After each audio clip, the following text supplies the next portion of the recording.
कहते हैं कि जब आदम अलैहिस्सलाम बुढ़ापे को पहुंचे और वो शदीद बीमार हो गए, meaning he was about to leave the world, बस अब वो इस दुनिया से जाने लगे हैं, तो होता क्या है कि वो अपने बच्चों को हुक्म देते हैं कि मेरे लिए जन्नत के फल लेके आओ। तो बच्चे जाते हैं, जाते जाते देखते क्या हैं कि वहाँ से आगे से एंजल्स आ रहे हैं, फरिश्ते आ रहे हैं, और फरिश्तों के पास कफन भी है, उनके पास परफ्यूम और जो हैंड शॉवल है जिससे कब्र खोदी जाती वो भी है, इस तरह की चीज़ें पड़ी हुई हैं उनके पास। तो फरिश्तों ने पूछा कि आप कहाँ जा रहे हो? उन्होंने कहा कि अब्बा जी ने हमें ये काम के लिए भेजा है। तो उन्होंने कहा कि अपने वालिद से जाके कहें कि आप वापस चले जाओ और उनको कहो कि उनका वक्त आ चुका है, meaning he is about to die now.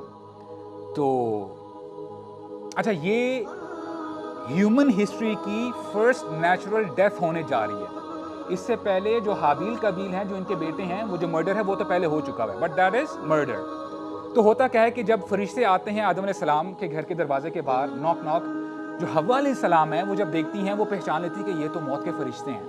तो वो जल्दी से आदम अलैहिस्सलाम को प्रोटेक्ट करने के लिए जाती है कि मीनिंग कि बस अभी तो मेरे खावंद शायद चले ना जाएं।